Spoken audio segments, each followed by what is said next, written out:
बिस्मिल्लाहिर्रहमानिर्रहीम अस्सलाम वालेकुम। मैथमेटिक्स फाउंडेशन में मैं आपको खुशामदीद कहता हूँ। आज हम डिस्कस करेंगे एक्सरसाइज 1.1 को। उससे पहले हम कुछ बेसिक चीज़ें पढ़ते हैं। सबसे पहले हम देखते हैं कि सेट क्या होता है। सेट आपने 6 क्लास में भी पढ़ा है, 7 में भी पढ़ा है, और इस क्लास में भी आपने सेट की डेफिनेशन पढ़नी है। और अगली क्लासों में भी आप जो 10th क्लास में जब पहुँचेंगे फिर भी आपके सेट आपकी जान नहीं छोड़ेगा। ये बहुत ही इंपॉर्टेंट कंसेप्ट है, ठीक है। सेट की डेफिनेशन क्या कहता है कि we know that set is a collection of well defined distinct objects और सिम्बल्स। सेट क्या होता है? मुख्तलिफ और वाज़े अशिया के मजमुआ को सेट कहते हैं। अब मुख्तलिफ का मतलब और वेल डिफाइंड का मतलब क्या है? फॉर एग्ज़ाम्पल हमारे पास एक कलेक्शन है। कलेक्शन का क्या मतलब है? कोई चीज़ें इकट्ठी रख दें वो उसकी कलेक्शन हो जाती है। जैसे मैं इधर प्लेटें रख देता हूँ, इधर कप रख देता हूँ, और इधर ये मैं रख देता हूँ गिलास रख देता हूँ, ठीक है। यानी ये अलग अलग चीज़ें हैं। ये गिलास हैं, ये प्लेटें हैं, ये कप हैं, और ये कोई और चीज़ है। तो ये सारी ये मिल के क्या बन गया? एक कलेक्शन बन गया, एक मजमुआ बन गया, ठीक है। तो इस चीज़ को कलेक्शन कहते हैं। कलेक्शन किसी भी चीज़ों की हो सकती है, जानवरों की भी कलेक्शन हो सकती है, हमारे जो है किताबों की भी कलेक्शन हो सकती है, पेनों की भी कलेक्शन हो सकती है, किसी भी चीज़, कुर्सियों की भी, सोफ़ा वगैरह, जिस सोफ़े के अंदर जितनी भी चीज़ें आ जाती हैं वो भी उनको इकट्ठा रख दें तो वो एक कलेक्शन बन जाती है। तो कलेक्शन का मतलब ये होता है। उसके बाद आता है वेल डिफाइंड। वेल डिफाइंड होने का क्या मतलब है? जैसे ये एग्जांपल्स देखें, इन दो एग्जांपल्स, यानी ये दो मैं दो एग्जांपलें दूंगा और भी दूंगा। इनकी मदद से आपको वेल डिफाइंड होने का जो है ना मतलब समझ आ जाएगा। वेल डिफाइंड का मतलब होता है वाज़े, ठीक है। वाज़े और मुख्तलिफ अशिया के इज्तिमा को सेट कहते हैं। कलेक्शन को मैंने आपको बता दिया क्या होती है, और वेल डिफाइंड का क्या मतलब है? वाज़े। अब वाज़े का क्या मतलब है? अब देखें, द कलेक्शन ऑफ 3 एनिमल्स और the collection of 3 domestic animals, इनमें क्या फ़र्क है? आप सोचें ज़रा। द कलेक्शन ऑफ 3 एनिमल्स का मतलब है, अब हम सोचेंगे कि कौन से एनिमल हो सकते हैं, वो जंगली जानवर हैं या घर में रखने वाले जानवर हैं। अब हमें तो शक हो गया इसमें, ठीक है। तो ये चीज़ वाज़े नहीं है। ये जो कलेक्शन है ये वाज़े नहीं है, ठीक है। वाज़े नहीं है। मैं इस तरह क्रॉस कर देता हूँ, ये वाज़े नहीं है। अब ये देखें, the collection of 3 domestic animals, क्या करना है? घरेलू 3 जानवरों का जो इज्तिमा है या उनका मजमुआ है, क्या ये सेट है? मसलन क्या ये वाज़े है ना? बिल्कुल, ये बिल्कुल वाज़े है। हमें पता है कि 3 डोमेस्टिक यानी घर में रखने वाले जानवर कौन से होते हैं, वो तो हमें वाज़े है, बिल्कुल क्लियर है, ठीक है। तो वेल डिफाइंड का मतलब होता है क्लियर होना, वाज़े होना, चीज़ इसमें कोई शक शुबा ना होना। अब इस पहली वाली चीज़ में देखें, द कलेक्शन ऑफ 3 एनिमल्स, 3 जानवरों का मजमुआ। तो हमें क्या पता वो कौन से जानवर हैं, वो जंगली जानवर हैं या घर में रखने वाले हैं, क्या पता कौन से हैं। तो इसमें शक हो गया, इसका मतलब है ये वाज़े चीज़ नहीं है। अब इसमें देखें, the collection of 3 domestic animals, घर में रखने वाले 3 जानवर, इसमें तो कोई शक शुबा नहीं। आपको पता होता है घर में कौन कौन से जानवर रखे जाते हैं। मसलन घर में गाय रखी जाती है, भैंस रखी जाती है, बकरी रखी जाती है, 3 के नाम हमें पता है। तो इसका मतलब है ये चीज़ बिल्कुल वाज़े है। तो ऐसी जो कलेक्शन होती है उसको वेल डिफाइंड कलेक्शन कहते हैं। अब डिस्टिंक्ट होने का क्या मतलब है? डिस्टिंक्ट, अब मसलन मैं ये लिख दूँ, मसलन ये लिख दूँ कि काउज़, ठीक है, काऊ घर में रखने वाला जानवर है। उसके बाद लिख दूँ मैं गोट, गोट, और उसके बाद लिख दूँ मैं डॉग लिख दूँ, ठीक है। ये घर में जो जानवर पाले जाते हैं। तो अब मुझे बताएं, इसमें सारे डिफरेंट है या मतलब सेम सेम है? ज़ाहिर बात है सारे डिफरेंट होते हैं। कौ और चीज़ है, गोट और चीज़ है, डॉग और चीज़ है। क्या मैंने 2 बार तो नहीं लिखा गोट गोट गोट, ठीक है। तो ये गोट और गोट सेम है, तो ये कलेक्शन डिस्टिंक्ट नहीं है, मुख्तलिफ नहीं है। अब मैं ये लिख दूँ अगर सिर्फ यहाँ पर कि कौ, गोट और डॉग, ये तीनों चीज़ें मुख्तलिफ हैं, तो इनका जो मजमुआ होगा उस मजमुआ को क्या कहेंगे कि वो एक सेट है। ये बिल्कुल वाज़े भी है, यानी कि कलेक्शन मुख्तलिफ भी हैं, सारी चीज़ें कौ, गोट, डॉग सारी मुख्तलिफ है ना, तो उनके जो मजमुआ है उसको हम सेट कहते हैं, ठीक है। क्लियर हुई बात के नहीं? तो इसका मतलब ये हुआ कि वाज़े और मुख्तलिफ चीज़ों के जो मजमुआ होता है, उनका इज्तिमा होता है, उसको हम सेट कहते हैं।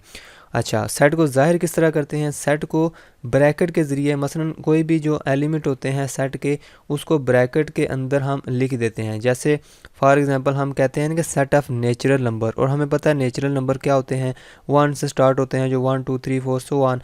तो उनको अगर इन ब्रैकेट के अंदर बंद कर दें ठीक है, दो ब्रैकेट कर्ली ब्रैकेट्स के अंदर बंद कर दे तो एक सेट बन जाता है।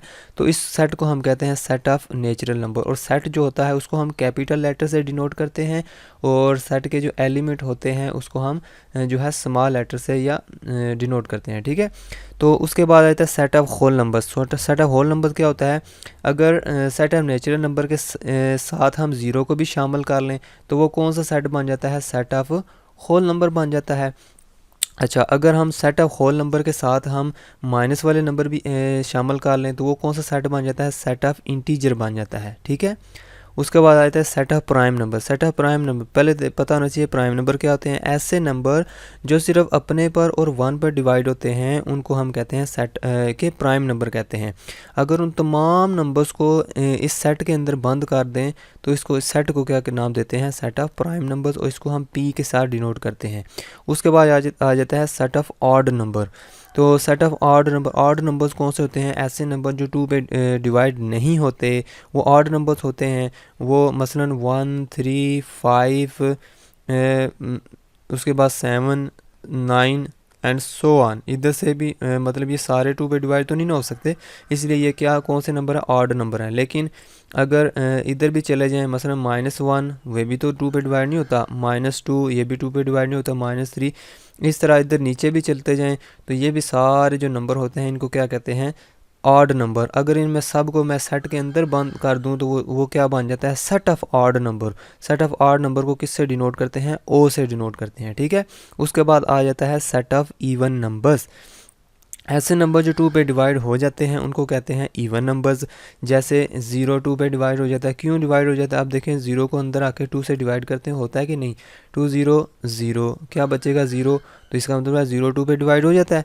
उसके बाद जो 2 है ये भी 2 पे डिवाइड हो जाता है, 2 1 ज़ा 2, पूरा डिवाइड। जो सिर्फ 2 पे डिवाइड होते हैं ना उनको हम, बाकी जितने मर्जी पे डिवाइड हों उसका हमारा मसला नहीं है, जो सिर्फ 2 पे डिवाइड हों उन नंबर्स को कहते हैं वो सेट ऑफ, मतलब वो नंबर्स को कौन से होते हैं, इवन नंबर्स होते हैं। ठीक है, अब +1 ये +2 ये भी चलें, +4 ये भी 2 पे डिवाइड हो जाता है। ठीक है, 2 2 ज़ार 4, और -4 भी 2 पे डिवाइड हो जाता है। -4 को अंदर आके इस तरह हम 2 से डिवाइड करें तो मैं किस से मल्टीप्लाई करूँ, -2 से मल्टीप्लाई करूँ तो -4 आएगा, तो -4 में से -4 निकालें तो 0 हो जाएगा, तो ये 2 पे डिवाइड हो गया ना। इसका मतलब है माइनस वाले नंबर भी 2 पे डिवाइड हो जाते हैं तो, और प्लस वाले नंबर भी 2 पे डिवाइड हो जाते हैं। तो ऐसे नंबर को हम कहते हैं, ऐसे नंबर को अगर सेट के अंदर बंद कर दिया जाए तो वो सेट क्या कहलाता है, सेट ऑफ इवन नंबर्स। ठीक है, उसके बाद आखिरी सेट है सेट ऑफ रेशनल नंबर्स। ठीक है, अगले चैप्टर में, दूसरे चैप्टर में आप सेट ऑफ इरेशनल नंबर भी पढ़ेंगे, लेकिन इसमें है set of rational number. Set of rational number को मैं थोड़ा बता देता हूँ क्या होते हैं।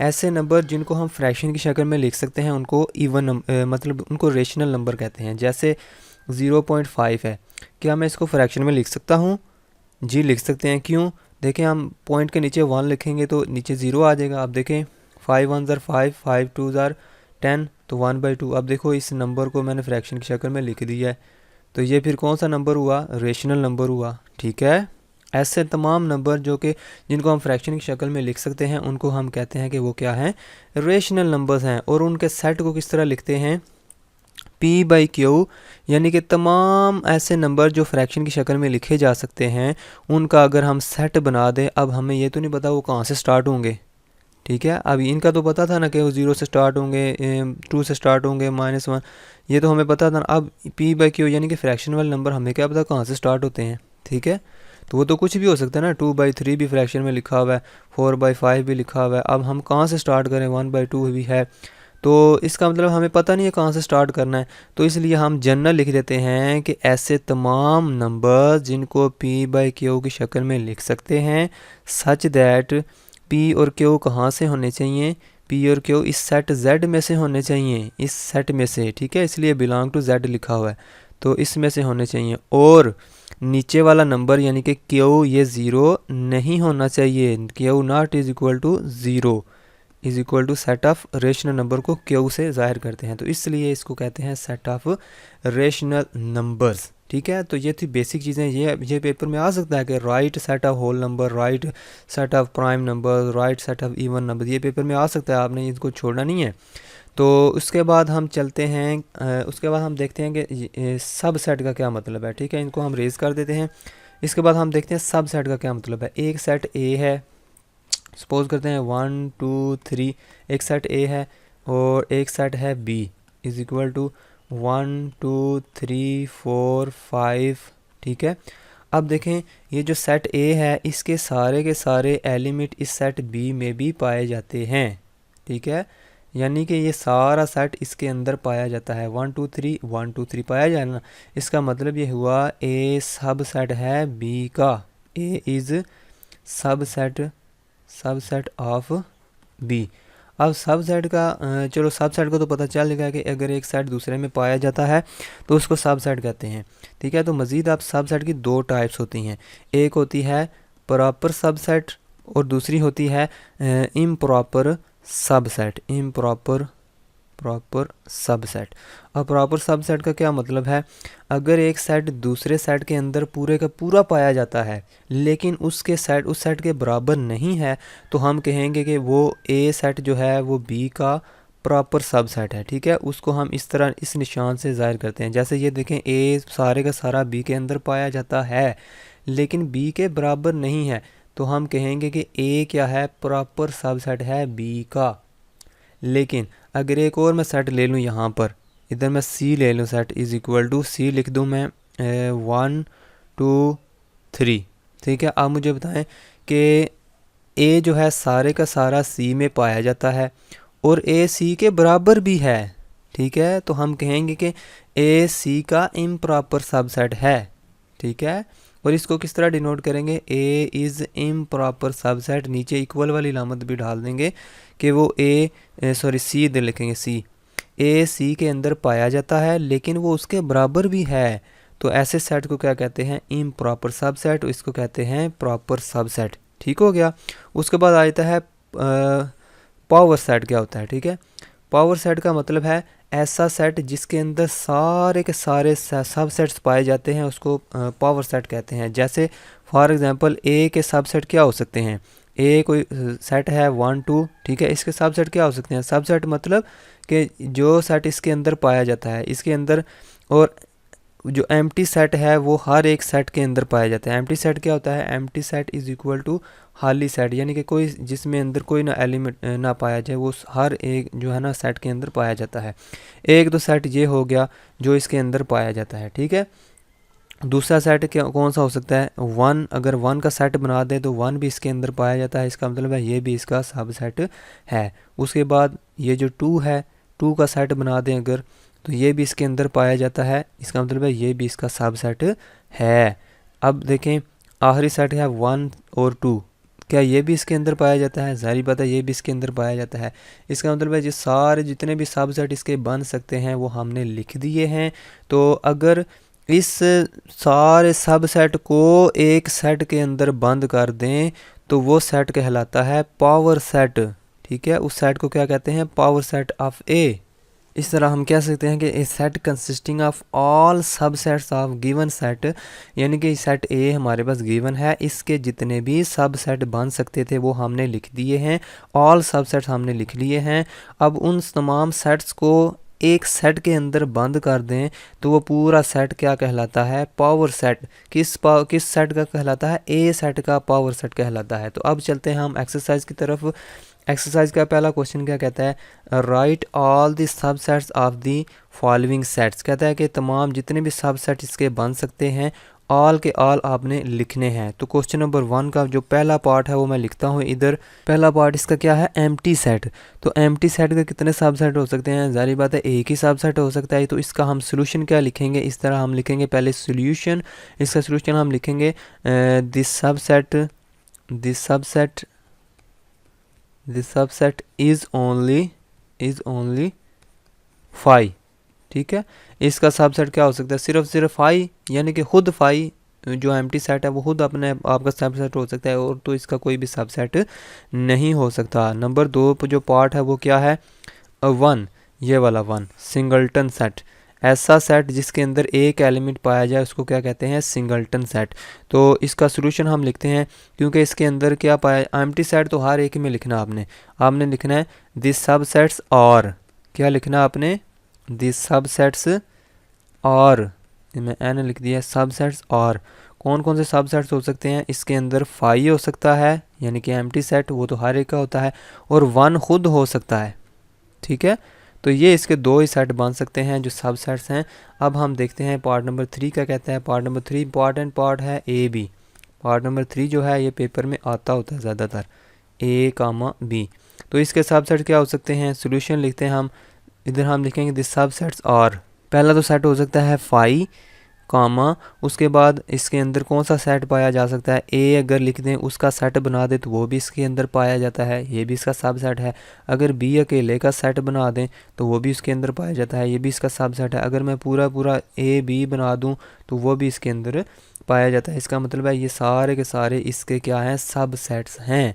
तो ये था हमारा क्वेश्चन नंबर 1। इसके बाद हम करते हैं क्वेश्चन नंबर 2, उसके सारे पार्ट करते हैं, ठीक है। इसको मैं रेज कर देता हूँ, क्वेश्चन नंबर 2 लिखता हूँ और कहता है कि राइट ऑल प्रॉपर सब सेट्स। प्रॉपर सब सेट मैंने क्या बताया था, ऐसा सेट जो दूसरे सेट के अंदर पाया जाता है लेकिन उसके बराबर नहीं होता, उसको हम कहते हैं प्रॉपर सब सेट। तो हम देखते हैं जिस पहला पार्ट है इसका क्वेश्चन नंबर 2 का, इसका क्या है पहला पार्ट ए, ठीक है। आप मुझे बताएं इसके अंदर लिखते हैं सोल्यूशन, क्या मुझे बताएं इसके अंदर कौन कौन से सेट पाए जा सकते हैं। इसके अंदर फाई पाया जाता है और ख़ुद ए पाया जाता है, ठीक है। तो इसके प्रॉपर सब सेट फिर क्या हुए, फाई होगा ना, क्योंकि अगर ए लिखेंगे तो वो तो इस सेट के बराबर हो जाएगा। तो प्रॉपर सब सेट तो वही होते हैं जो उसके बराबर नहीं होते लेकिन उसके अंदर पाए जाते हैं। तो हम लिखेंगे the proper subsets are, the proper subsets are कौन कौन से हो सकते हैं, फाई और बस फाई हो सकते हैं। तो proper subsets are phi लिख दें या इज़ फाई लिख दें, ठीक है। प्रॉपर सब सेट इज़ ओनली फाई होता है, ठीक है। अगर ए लिखेंगे तो ए उसके बराबर हो जाएगा ना, फिर प्रॉपर तो ना रहा फिर। तो उसके बाद आ जाता है पार्ट नंबर 2। पार्ट नंबर 2 भी इंपॉर्टेंट पार्ट है यानी कि 0,1। और इसके प्रॉपर सब सेट्स कौन से हो सकते हैं, सोल्यूशन लिखेंगे हम, लिखेंगे the proper subsets are, the proper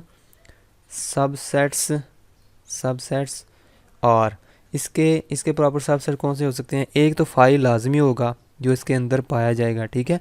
अब उसके बाद कौन सा प्रॉपर सबसेट इसका बन सकता है, 0 उसका सेट बना दे, ये इसके अंदर पाया जाता है लेकिन इसके बराबर नहीं है, ये भी इसका प्रॉपर सबसेट है।